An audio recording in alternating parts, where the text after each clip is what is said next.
ये आम बात है कि जब हमारा मकान पुराना हो जाता है तो हम नया मकान लेने की सोचते हैं, और जब नया मकान लेने की सोचते हैं तो हमारे दिमाग में एक दुविधा होती है कि हम जो पुराना मकान बेचेंगे उससे जो कैपिटल गेन होगा और उस पर यदि हमको इनकम टैक्स भरना पड़ा तो उस स्थिति में हम जो नया मकान लेंगे उसमें इन्वेस्टमेंट के लिए हमारे पास उस अमाउंट से जो हमने पुराना मकान सेल किया है, जो प्रॉफिट अर्न किया है, उससे कम होगा। सो ये चिंता हमारे अंदर स्वाभाविक होती है कि क्या हम पुराना मकान बेचकर नया मकान लेने की सोचें या नहीं सोचें। तो आज मैं इसी विषय पर चर्चा करने के लिए इस वीडियो में इनकम टैक्स एक्ट का सेक्शन 54 लेकर आया हूं। इस सेक्शन में प्रोविजन है कि जब आप कोई मकान बेचते हैं उसकी जगह दूसरे मकान में यदि आप इन्वेस्टमेंट करते हैं, आवासीय मकान में, आवासीय मकान बेचकर आवासीय मकान में इन्वेस्टमेंट करते हैं, तो उस केस में आपको कैपिटल गेन से छूट मिलती है। इस सेक्शन के प्रावधानों का मैं आपसे विस्तृत में चर्चा करूंगा। हम देखेंगे कि कौन कौन सी कंडीशन एप्लीकेबल है, कितने समय में हमको नया मकान लेना होगा, कितना इन्वेस्टमेंट करना होगा, किन किन कंडीशन का पालन करना होगा। इन सब विषय पर मैं आपसे चर्चा करूंगा, लेकिन उसके पहले एक संक्षिप्त सा परिचय मैं आपके सामने देना चाहता हूं। मैंने आयकर विभाग में लगभग 31 वर्ष तक, 31 ईयर्स तक इंडियन रेवेन्यू सर्विस ऑफिसर की तरह सेवा की है। मैंने विभाग में अपने सेवा काल में राष्ट्रीय प्रत्यक्ष कर अकादमी और उसके क्षेत्रीय प्रशिक्षण संस्थाओं में इनकम टैक्स विभाग के कर्मचारियों और अधिकारियों को प्रशिक्षण देने का काम भी लंबे समय तक गेस्ट फैकल्टी की तरह किया है। मैंने मालदीव इनलैंड रेवेन्यू अथॉरिटी के कर्मचारियों और अधिकारियों को भी प्रशिक्षण देने का काम किया, और मुझे मौका श्रीलंका और बांग्लादेश के जो डायरेक्ट टैक्सेशन के कर्मचारी अधिकारी हैं उनके भी सेशन लेने का मौका मिला है। मैंने विभागीय पब्लिकेशनों में अपना योगदान दिया है। इसके साथ ही मैंने अपने सेवा काल में 2 बुक ऑथर किए हैं, एक कॉर्पोरेट टैक्सेशन पे है और दूसरी ट्रांसफर प्राइसिंग पे। बाकी पर्चे आपके सामने हैं। इसमें ज्यादा समय लेने के बजाय हम अपने सब्जेक्ट पे डिस्कस करने की ओर आगे बढ़ते हैं। सो मैंने आपसे कहा था कि सेक्शन 54 हमको एग्जम्पशन देता है कैपिटल गेन से यदि हम दूसरे आवासीय मकान में इन्वेस्टमेंट करते हैं। तो हम सबसे पहले समझने की कोशिश करेंगे कि सेक्शन 54 की प्राइमरी कंडीशन क्या है, मूल रिक्वायरमेंट क्या है, जबकि हमको इस सेक्शन में एग्जम्पशन की पात्रता होगी। पहली कंडीशन ये है कि आपको ये लॉन्ग टर्म कैपिटल गेन होना चाहिए। जो आप पुराना मकान बेच रहे हैं, वो पुराना जो आपका आवासीय मकान है, वो कम से कम 24 मंथ से ज्यादा आपके पास रहा होना चाहिए। आपका होल्डिंग पीरियड 24 मंथ से ज्यादा होना चाहिए, तभी वो कैपिटल गेन की लॉन्ग टर्म कैपिटल गेन की श्रेणी में आएगा। और जब लॉन्ग टर्म कैपिटल गेन की श्रेणी में आएगा तो पहली कंडीशन है तभी इस सेक्शन के अंदर एग्जम्पशन मिलेगा।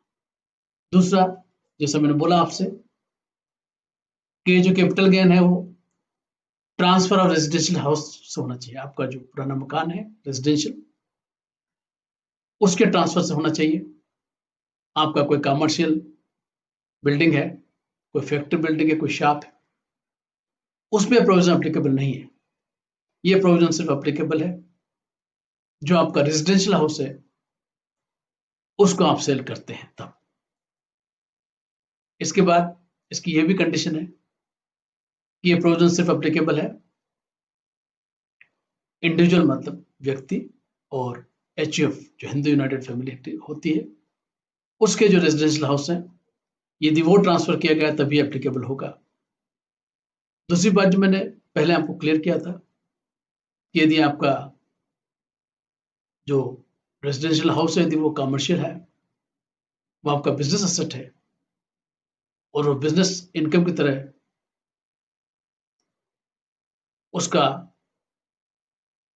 यूज होता है बिजनेस करने के लिए, तो उस केस में ये प्रोविजन एप्लीकेबल नहीं होगा। ये एप्लीकेबल तभी होगा जबकि हमारा जो रेजिडेंशियल हाउस है वो इनकम फ्रॉम हाउस प्रॉपर्टी की परिधि में हमारा रेजिडेंशियल हाउस कहा जाता है। तो ये मैंने आपसे बताया बेसिक 4 कंडीशंस हमको फुलफिल करना है तभी हम एग्जामिनेशन के इस सेक्शन के अंदर एग्जामिनेशन के पात्र होंगे। अब हम बात करते हैं कि वो कौन सा इन्वेस्टमेंट होगा, कितने रेजिडेंशियल हाउस होंगे जिसके अंदर इन्वेस्टमेंट कर सकते हैं। सो उसकी चर्चा हम करते हैं। सेक्शन 54(1) कहता है कि इन्वेस्टमेंट आपका किस में होगा। आप रेडी बिल्ट हाउस मकान, फ्लैट, विला, टेनामेंट जो भी कहिए आप परचेज कर सकते हैं, आप कंस्ट्रक्ट कर सकते हैं। आपको परचेज और कंस्ट्रक्शन दोनों का सुविधा है, लेकिन यहां पर एक कंडीशन है कि आप एक रेजिडेंशियल हाउस में परचेज कर पाएंगे, कंस्ट्रक्ट कर पाएंगे यदि आपका कैपिटल गेन 2 करोड़ से ज्यादा है। यदि कैपिटल गेन आपका 2 करोड़ रुपए तक है जो आपने प्रॉपर्टी जो रेजिडेंशियल हाउस में सेल किया है, यदि उससे जो कैपिटल गेन अराइज हुआ है वो 2 करोड़ रुपए तक है, तब आपको एक ऑप्शन दिया गया है कि आप एक आवासीय मकान की जगह, एक रेजिडेंशियल हाउस की जगह 2 रेजिडेंशियल हाउस परचेज कर सकते हैं। लेकिन यदि कैपिटल गेन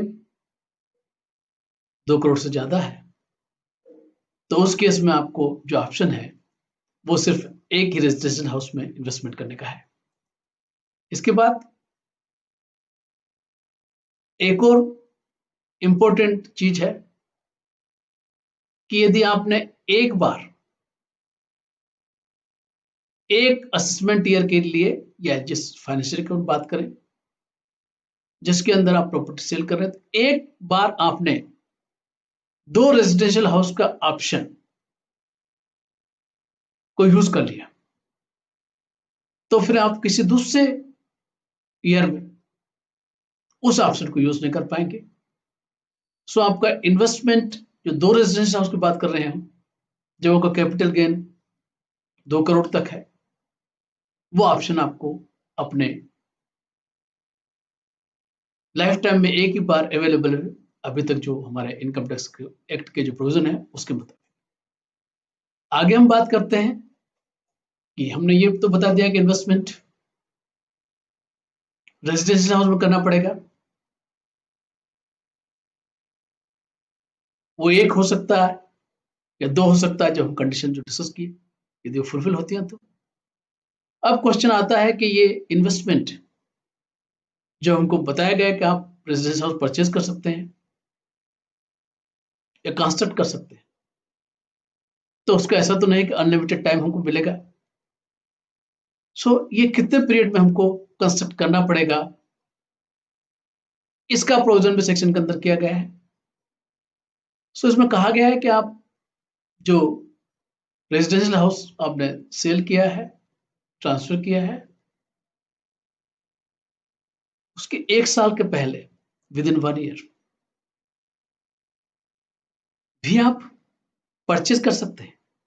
ऐसा नहीं है कि आपने जब सेल कर दिया उस हाउस को तभी नया परचेज कर सकते हैं, क्योंकि आप ये सोच सकते हैं कि जब मैं सेल करूंगा उसके पहले मुझे रहने की जगह चाहिए। तो आपने यदि within 1 year before the date of transfer, 1 साल के अंदर आपने यदि नया रेजिडेंस हाउस परचेज कर लिया, तो उसमें जो इन्वेस्टमेंट किया है आपने, वो इस सेक्शन में एग्जामिशन का पात्र होगा। एक और चीज इसमें कही गई है कि बाई चांस आप उस फाइनेंशियल ईयर में, जिस साल में आपने ये प्रॉपर्टी सेल की है, या उसके विद इन 1 ईयर जो हमने कहा था, आप इस अमाउंट को इन्वेस्ट नहीं कर पाए, आप परचेज नहीं कर पाए नया हाउस। सो आपको एक और ऑप्शन दिया गया है कि आपकी जो रिटर्न फाइल करने की ड्यू डेट है इनकम टैक्स एक्ट में, उस ड्यू डेट जो नॉर्मली 31 जुलाई है, यदि आपके केस में यदि 31 अक्टूबर एप्लीकेबल है, तो वो जो भी ड्यू डेट आपके केस में एप्लीकेबल है, उस ड्यू डेट के पहले तक आपको एक मौका है कि आप वो जो रेजिडेंशियल हाउस है उसको उस डेट तक भी परचेज कर सकते हैं। सो आपको जो परचेज करने का जो टाइम दिया गया है, या कंस्ट्रक्ट करने का जो टाइम दिया गया है, वो 1 साल पहले तक है, विद इन 1 ईयर। और जो फाइनेंशियल एंड आपका 31 मार्च को हो गया, उसके बाद भी आपको आपका रिटर्न की जो ड्यू डेट फाइल करने तक है, उस तक आप परचेस कर सकते हैं या नए हाउस में कंस्ट्रक्शन में इन्वेस्टमेंट कर सकते हैं। अब हमने ये बात कही कि आपको रिटर्न फाइल करने की ड्यू डेट के पहले तक या 1 साल पहले तक आप इन्वेस्टमेंट कर सकते हैं, लेकिन आपको चिंता करने की जरूरत नहीं है। यदि वो नहीं कर पाए, तो मैं उसका रास्ता भी आपको बताऊंगा कि उस पीरियड में यदि आप नया मकान परचेज नहीं कर पाए या कंस्ट्रक्ट नहीं कर पाए,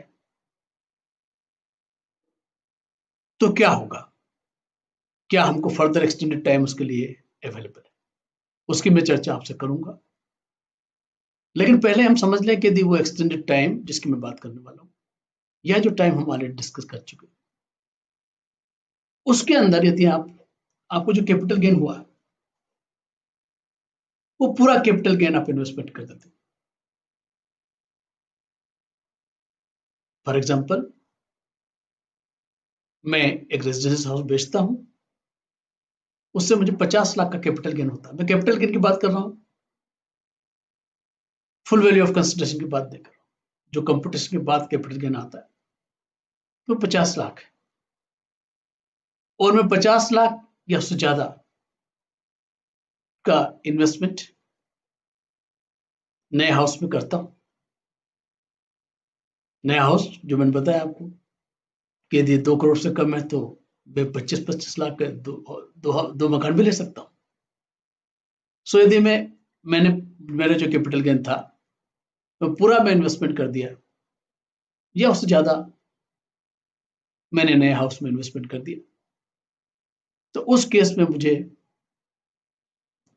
कैपिटल गेन से पूरी तरह से मुक्ति होगी। मैंने उसके बराबर इक्वल या उससे ज्यादा अमाउंट लगा दिया, तो मुझे इनकम टैक्स की चिंता करने की जरूरत नहीं है। मैंने अपना जो मकान बेचा, उसकी जगह दूसरा मकान परचेस कर लिया। सो कोई कैपिटल गेन आपके ऊपर नहीं लगेगा। सो एक बड़ी चिंता का विषय है जो इससे समाधान होता है।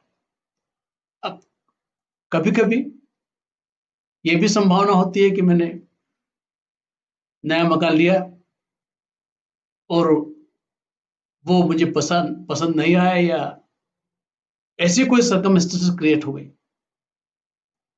जिसके कारण वो मकान मुझे अपने 3 साल के भीतर बेचता हूं, क्योंकि मैं अपने बेसिक कंडीशंस जो सेक्शन की हैं, वो मैं डिस्कस करने वाला हूँ कि आपको इसमें फर्दर ऑप्शन आपको मिला हुआ है कि आप जो डेट ऑफ ट्रांसफर है, जब हमने सेल किया अपने पुराने हाउस को, उसके विद इन 2 ईयर आप परचेज कर सकते हैं या 3 ईयर कंस्ट्रक्ट कर सकते हैं। उसका प्रावधान की मैं चर्चा आपसे करूंगा। सो यदि आपने जो परचेज या कंस्ट्रक्ट सेक्शन में एग्जाम्पशन लेने के लिए किया है, यदि वो 3 साल के अंदर आप परचेज करने के लिए जो नया हाउस आपने परचेज किया, नया हाउस कंस्ट्रक्ट किया, उसको 3 साल के अंदर यदि आप बेचते हैं तो उसके बेचने पर ट्रांसफर करेंगे, आप उसको बेचेंगे तो वहां पर कैपिटल गेन की लायबिलिटी आपको बनेगी। तो उस केस में चूंकि आपको जो कास्ट थी आपके रेजिडेंशियल हाउस की जो नया परचेस किया था, उसका पूरा डिडक्शन आपको यहां मिल चुका है। तो जब आप उसको सेल करेंगे तो आपका यदि कास्ट जो आपके मकान की है, जो नया हाउस आप सेल कर रहे हैं, उसकी कास्ट जब आप कैपिटल गेन उस मकान का यदि 3 साल के अंदर सेल करते हैं तभी ये क्वेश्चन आएगा, अदरवाइज नहीं आएगा। अब सेल नहीं करते तो क्वेश्चन ही नहीं आएगा। सो जो कास्ट है उसकी जो कैपिटल गेन जो आपको अलाउड कर दिया गया उस अमाउंट से रिड्यूस हो जाएगी। फॉर एग्जाम्पल, मेरा 50 लाख का कैपिटल गेन था, मैंने 70 लाख रुपीस का इन्वेस्टमेंट किया नया हाउस में, मुझे एग्जाम्पशन कितना मिला था? 50 लाख रुपए का, up to the extent of capital gain 50 lakh था। सो अब जब मैं ये जो नया मकान लिया था इसको मैं 3 साल में बेच रहा हूं, सो जो कैपिटल गेन का एग्जाम्पशन 50 लाख मिला था, मेरी कास्ट तो 70 लाख की थी परचेस की, नया हाउस की या कंस्ट्रक्शन की। सो जो कैपिटल गेन मिल गया 50 लाख रुपए का मुझे एग्जाम्पशन, वो कम हो जाएगा।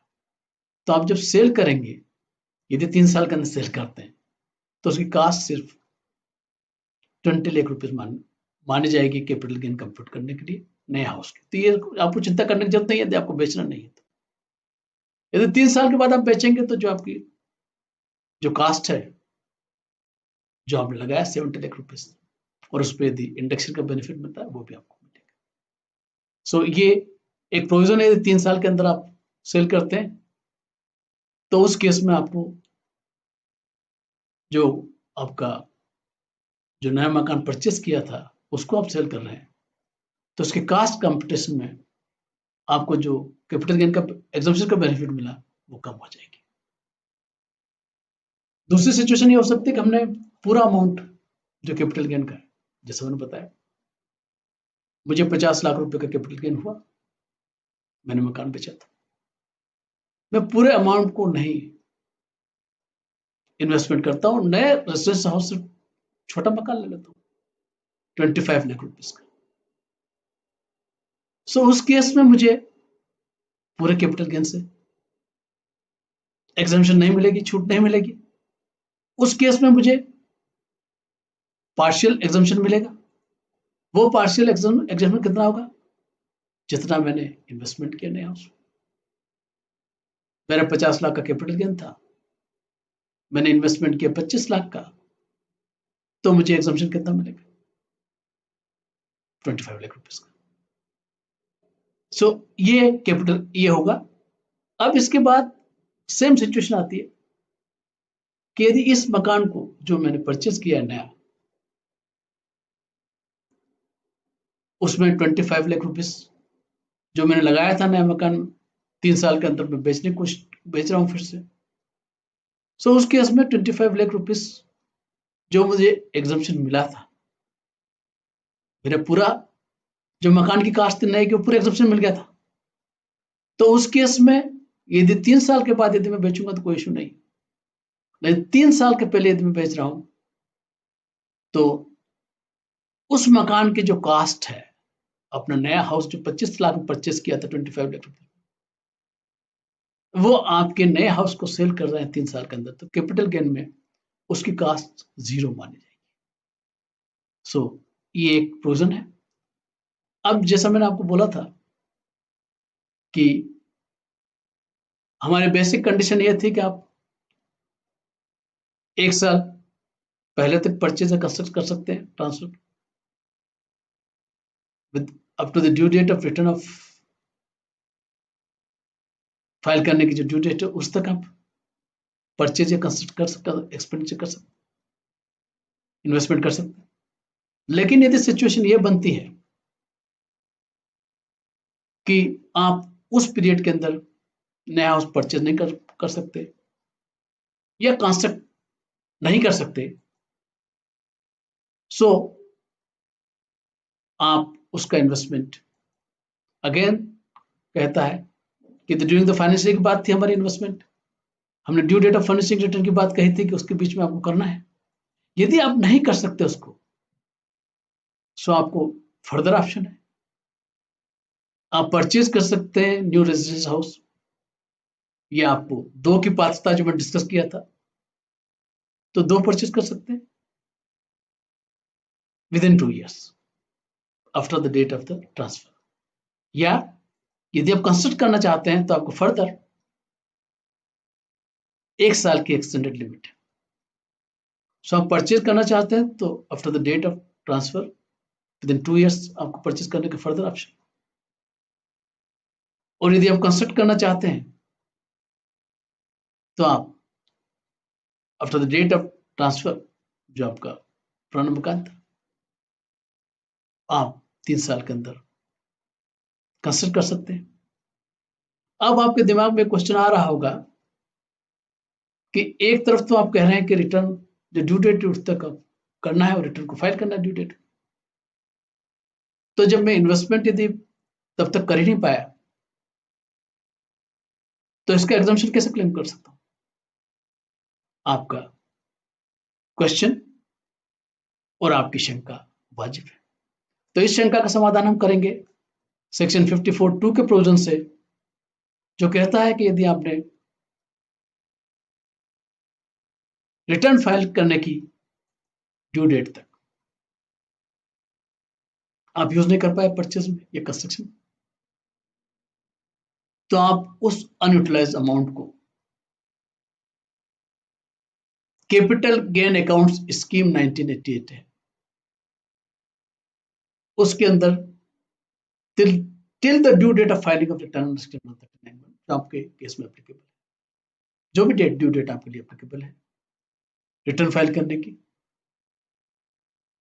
उस डेट तक, ड्यू डेट तक आपने, यदि फॉर एग्जांपल आपने कंस्ट्रक्शन स्टार्ट किया, आपको 50 लाख का मकान कंस्ट्रक्ट करना था, आप ड्यू डेट तक सिर्फ 20 लाख रुपीस खर्च पाए, 30 लाख रुपीस आपको और करना है क्योंकि आप 50 लाख जो कैपिटल गेन हुआ था उसको पूरा इन्वेस्टमेंट करना चाह रहे हैं कंस्ट्रक्शन में, और लेकिन ड्यू डेट तक आप 20 लाख रुपीस ही खर्च कर पाए, कंस्ट्रक्शन चल रहा है और आपके पास तो टाइम अवेलेबल, क्योंकि हमने कहा है कि 3 years तक अवेलेबल है आपको after the date of transfer.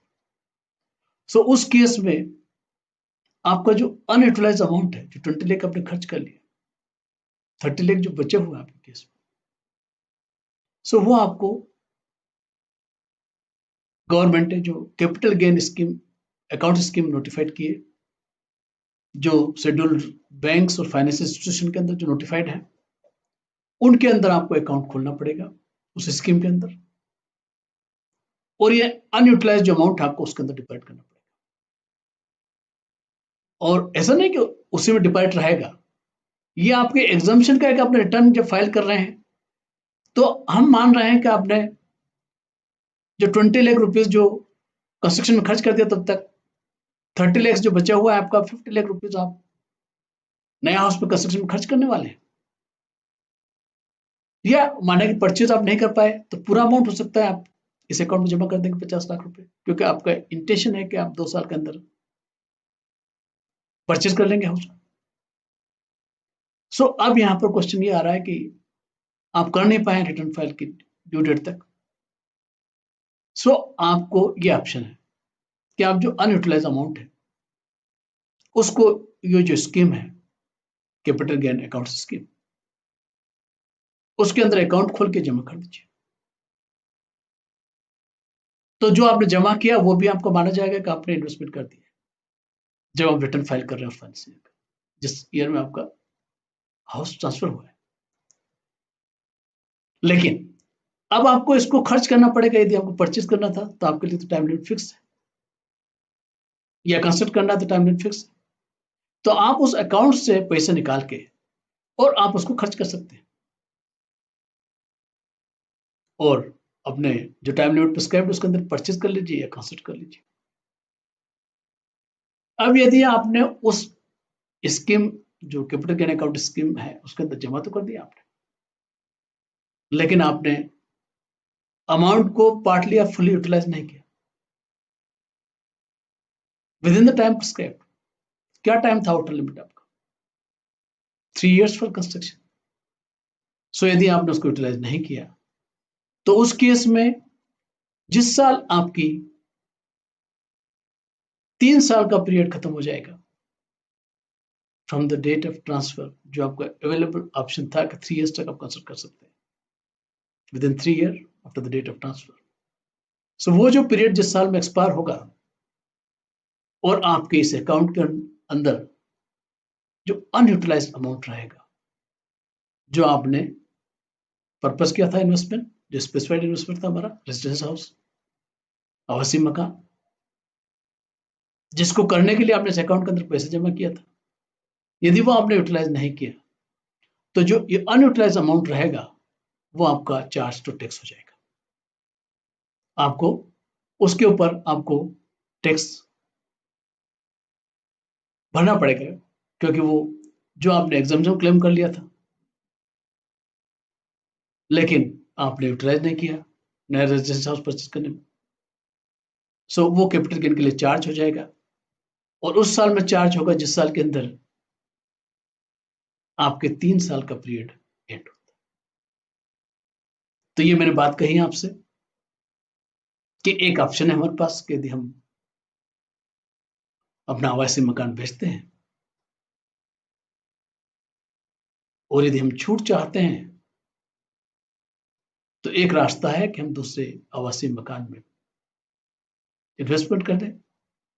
और मैंने बोला 2 करोड़ में, बार बार रिपीट नहीं कर, 2 करोड़ से तक है आपका कैपिटल गेन, तो 1 से ज्यादा भी ले सकते हैं।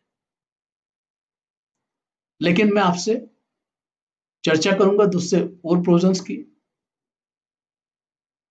जहां पर आप ये जो कैपिटल गेन अराइज हो रहा है रेजिडेंस हाउस से, उसको आप यदि आवासीय मकान में नहीं करना चाहते, माना कि किसी स्पेसिफाइड बांड में आप करना चाहते हैं, सो मैं ऐसे प्रोविजन आपके सामने डिस्कस करूंगा। इसके अलावा और भी प्रोविजंस हैं जिसके अंदर कैपिटल गेन से एग्जम्पशन मिलता है, उनकी मैं चर्चा आने वाले वीडियो में करूंगा। यदि आपको ये मेरा वीडियो अच्छा लगा तो अपनी राय जरूर दीजिए, और यदि आपको लग रहा है कि इस वीडियो में जो जानकारी मैंने आपको दी है वो आपकी पहचानने वालों या दूसरे लोगों के लिए जो इस विषय की जानकारी रखना चाहते हैं कि इनकम टैक्स एक्ट का प्रोविजन क्या है, उनको आप शेयर करिए, और मुझसे जुड़े रहना चाहते हैं,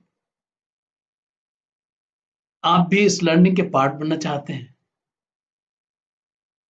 तो यदि अभी तक मेरे चैनल को सब्सक्राइब नहीं किया है तो मैं आपसे रिक्वेस्ट करूंगा कि आप जल्दी, जितना जल्दी हो इसको सब्सक्राइब करें, जिससे मेरे आने वाले वीडियो के अपडेट आपको बिना विलंब के मिलते रहे।